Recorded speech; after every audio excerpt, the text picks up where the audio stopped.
বিসমিল্লাহির রহমানির রহিম। সম্মানিত ভিউয়ার্স, আশা করি সকলে ভালো আছেন। হাবিব সোলার আইপিএস এর পক্ষ থেকে আপনাদের সবাইকে স্বাগতম। আজকে আমরা রিভিউ করব লঞ্জি 355 ওয়াটের একটি সোলার প্যানেল। এই প্যানেলটি বাংলাদেশে খুব জনপ্রিয়, পপুলার। তবে আজকে যে প্যানেলটি আনছি এটা হলো মেড ইন ভিয়েতনামে তৈরি। যদিও চায়না কোম্পানি লঞ্জি, কিন্তু এটা মেড ইন ভিয়েতনামে তৈরিকৃত। তো আজকের ভিডিওতে আমি আপনাদের এই প্যানেলটির ভালো মন্দ দিক উভয় তুলে ধরবো ইনশাল্লাহ, এবং এটা হাইব্রিড সেটআপের সাথে কেমন হবে, ডিসি সেটআপের সাথে কেমন হবে, এটার আউটপুট কেমন শীতকালে গরমকালে এভরিথিং, এবং এটার বডি স্ট্রাকচার এভরিথিং তুলে ধরবো, যাতে করে আপনার ভবিষ্যতে সোলার সেটআপের জন্য আমার এই ভিডিওটি সহায়ক হয়। আজকের ভিডিওতে আমাদেরকে সহায়তা করবে শাকিল, আর আমি হাবিব আপনাদের সাথে আছি। তো চলুন শুরু করি। প্রথমে আসি আমরা এটা বিল কোয়ান্টিটি নিয়ে। তো প্রথমে বিল কোয়ান্টিটি দেখতে হলে আমাদের দেখতে হবে এটা ফ্রেমটা। তো আমরা যদি ফ্রেমের দিকে তাকাই, এটা একটা অ্যালুমিনিয়ামের ফ্রেম। এটা খুবই হার্ডনেস, অর্থাৎ হার্ডনেস যদি না হয় তাহলে কিন্তু সোলার প্যানেলের জন্য সমস্যা। কেন সমস্যা? সেটা হচ্ছে আপনার যখন এটা বাহিরে থাকবে তখন প্রচণ্ড রোদ, বৃষ্টি, ঝড় তুফানে কিন্তু এটা দীর্ঘ 20 বছর 30 বছর এটা থাকবে। যদি হার্ডনেস না হয় তাহলে আপনার ক্ষতিগ্রস্ত হওয়ার সম্ভাবনা আছে যে কোনো আপনার ঝড় তুফানের ক্ষেত্রে। তো সেই ক্ষেত্রে আমি দেখছি যে এটা 100-তে 100 দেওয়া যাবে এটার আপনার এই বডির যে অ্যালুমিনিয়াম ফ্রেমটা, এটাতে 100-তে 100 দেওয়া যাবে।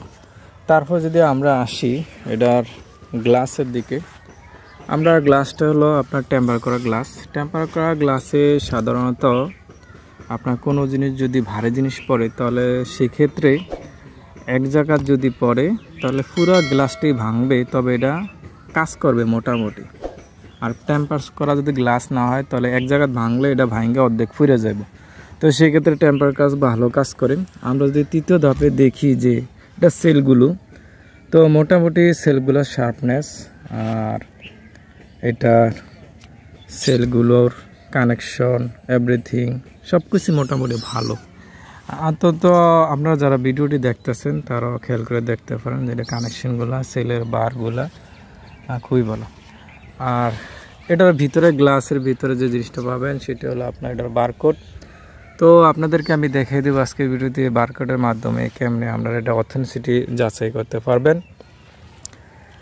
আমরা যদি তারপর ব্যাকশিটে যাই, আমরা ব্যাকশিটে সর্বপ্রথম যে জিনিসটি পাবো সেটা হচ্ছে এটার স্পেসিফিকেশন। আমরা স্পেসিফিকেশন যদি আমরা দেখি, এটা সর্বোচ্চ পাওয়ার দিতে পারবে 355, এবং পাওয়ার টলারেন্স 3% বেশি হতে পারে, এবং এটা ভোল্টেজ যখন লোডে থাকবে তখন 14.6 থাকবে, যখন এটা কারেন্ট লোডে থাকবে 10.27 থাকবে, ওপেন সার্কিটে 40.6 ভোল্ট থাকবে, শর্ট সার্কিটে 11.25 অ্যাম্পিয়ার থাকবে। তারপরে ভিউসি এবং আইএসসি টলারেন্স 3% কম হইতে পারে, বেশি হতে পারে, আর ম্যাক্সিমাম সিস্টেম ভোল্টেজ 1000 ভোল্ট। এই জিনিসটা হলো যদি আপনি এটা সিরিজে কানেকশন দেন তাহলে সেক্ষেত্রে 1000 ভোল্ট পর্যন্ত দিতে পারবেন না, বেশি দেওয়া যাবে না। আর যদি আমরা ফিউজ ইউজ করেন তাহলে আপনারা 20 অ্যাম্পিয়ার ফিউজ ইউজ করতে হবে। আর এটা অপারেটিং টেম্পারেচারটা 40 সেলসিয়াস থেকে 85 সেলসিয়াসের মধ্যে থাকে। আর এছাড়া এটা কিছু সার্টিফিকেশন আছে টিউবি, এটা খুবই গুরুত্বপূর্ণ। এই সার্টিফিকেশনটা থাকলে আপনার এই সোলার প্যানেল গুণগত মান খুবই ভালো বোঝায়। তারপরে এখানে লেখা আছে মেড ইন ভিয়েতনাম। যেই কথাটা বলছিলাম, অন্যান্য প্যানেলগুলো আমি দেখছি মালয়েশিয়ায় তৈরি হয়, কিন্তু এটা ভিয়েতনামে, অরিজিনালি ভিয়েতনামে তৈরি হয়। পাশাপাশি এখানে কিউআর কোড স্ক্যানার আছে, আপনারা স্ক্যান করে আপনারা অথেন্টিসিটি যাচাই করবেন, আমি দেখিয়ে দেব। তারপর যে আমরা ব্যাকশিট আছি, এটা সম্পূর্ণ কালো, সামনেও কালো, পিছনে কালো। কালোর কারণে আপনার রোদের তাপমাত্রা এটা খুব ভালো শোষণ করতে পারে, যার কারণে আমরা শীতকালে এটা কিন্তু ভালো আউটপুট দেব গরমকালে চাইতে। তারপর যদি আমরা জংশন বোর্ডে আসি, জংশন বোর্ডে যে জিনিসটা লেখা থাকবেন লঞ্জি সোলার, এবং পাশাপাশি এটার জংশন বোর্ডের দুই পাশে কিন্তু আপনার MC4 কানেক্টর সহ 4mm তার দেওয়া আছে। এটা কিন্তু খুব গুরুত্বপূর্ণ। এই MC4 কানেক্টর না থাকলে আসলে এই ফ্যানের কোনো দামই নেই, কারণ নাহলে অ্যাম্পিয়ার লস হয়ে যাবে। তো সেই জন্য MC4 কানেক্টরগুলো দিয়েছে, এটা ভালো হয়েছে। তবে আপনারা যদি ব্যবহার করেন এটার সাথে যে তারটায় সংযোগ দেবেন ওটাও 4RM হইতে হবে, তাহলে আপনার ভালো মনে হবে, এবং টিউবওয়েল সার্টিফাইড যে তারগুলো আছে ওগুলো ব্যবহার করার চেষ্টা করবেন। তো এখন আমরা এটা রিয়েল টেস্ট করে দেখব যে এটা ক্যাপাসিটি, এটার আউটপুট, তাহলে বুঝতে পারবেন যে আসলে আপনারা এই সোলার প্যানেলটি আসলে কিনে লাভ হবে না লস হবে। চলুন আমরা এটার ক্যাপাসিটি টেস্ট করি। আমরা এটা থেকে ওপেন সার্কিটে পেলাম 40, খুব ভালো। বন্ধুরা, আমরা লোড টেস্ট করার জন্য আমরা একটি লিথিয়াম ব্যাটারি নিয়েছি, আর সাথে নিয়েছি এমপিপিটি একটি কন্ট্রোলার। লিথিয়াম ব্যাটারি নেওয়ার কারণ হলো লিথিয়াম ব্যাটারির সর্বোচ্চ এম্পিয়ার সে গ্রহণ করতে পারে, পাশাপাশি এমপিপিটি কন্ট্রোলার নিয়েছি যাতে করে সে সর্বোচ্চ ওয়াটটা সে দিতে পারে, যে এই প্যানেল থেকে কি পরিমাণ সে জেনারেট করতে পারে ওয়াট। তো আমরা দেখি এখন দুপুর 11:30, রোদের তাপমাত্রা আপনারা দেখছেন নিশ্চয়ই কি পরিমাণ ওভারঅল তাপমাত্রা। তো এই তাপমাত্রায় 11:30টার মধ্যে আমরা কি পরিমাণ এম্পিয়ার পাই তাই আপনাদেরকে দেখাচ্ছি। আশা করি আমাদের বুঝতে পারবেন।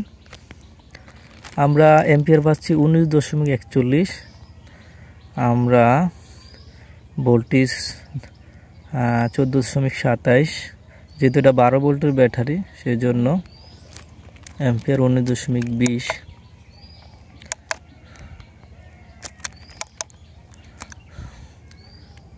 ব্যাটারি ভোল্টেজ এটা এম্পিয়ার, এটা লোডে আপনার ভোল্টেজ আসতে আছে প্যানেল থেকে 31, কিন্তু আনলোডে কিন্তু ছিল 40, আর প্যানেল থেকে আসতে আছে 9 এম্পিয়ার।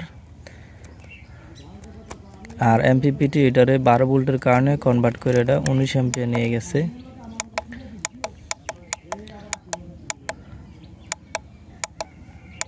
তো মোটামুটি 19.16 এম্পিয়ার। এখন রোদের তাপ পড়লে কিন্তু এগুলা কিন্তু কমে যায়, তারপরে 19 আছে এটার এম্পিয়ার। আমি মনে করি এটা বেস্ট একটা অপশন, যে কোম্পানির কথার সাথে কাজের মোটামুটি প্রায় কাছাকাছি মিল আছে। তো এখন যদি আমি আপনাদেরকে এটা আরও কিছু পরামর্শ দিই, সেটা হচ্ছে আপনারা এই প্যানেলটি কিনতে পারেন যারা হাইব্রিড করবেন। এটা যদি আপনি 3টা এক দিয়ে সেট করেন তাহলে প্রায় 1000 উপরে সেট হবে। যারা ছোটোখাটো হাইব্রিড সেট করবেন তাদের জন্য এটা আদর্শ। আর কি যদি ডিসি সিস্টেম করবেন তাহলে সেক্ষেত্রে কিন্তু আপনারা এটার মধ্যে অবশ্যই এমপিপিটি কন্ট্রোলার লাগাইতে হবে, যেহেতু এটা 24 ভোল্টের প্যানেল। যদি আপনারা পিডব্লিউএম কন্ট্রোল লাগান সেক্ষেত্রে আপনার এনার্জি লস হবে। আর এই প্যানেলটি বর্তমান বাজারে 18 থেকে 20 টাকার মধ্যে বিভিন্ন অঞ্চল ভেদে পাওয়া যায়। আপনারা যদি এই প্যানেলটি লাগে, ভিয়েতনামে প্যানেলটি লাগে, তাহলে আমাদের কমেন্ট বক্সে ডিসক্রিপশনে নাম্বার দেওয়া থাকবে, আপনারা ওই নাম্বারে যোগাযোগ করতে পারেন। আশা করি এই নাম্বারগুলো যোগাযোগ করলে আপনারা অরিজিনাল ভিয়েতনামের এই প্যানেলটি পাবেন। তো এই ছিল আজকের ভিডিওটি ভালো লাগলে অবশ্যই লাইক দিবেন। আর পরবর্তীতে আপনারা সোলার বিষয়ক কোন ধরনের ভিডিও চান আপনারা কমেন্টে জানিয়ে দিন, ইনশাল্লাহ দেখা হবে অন্য কোনো ভিডিওতে। তো সেই পর্যন্ত ভালো থাকুন, সুস্থ থাকুন, আল্লাহ হাফেজ।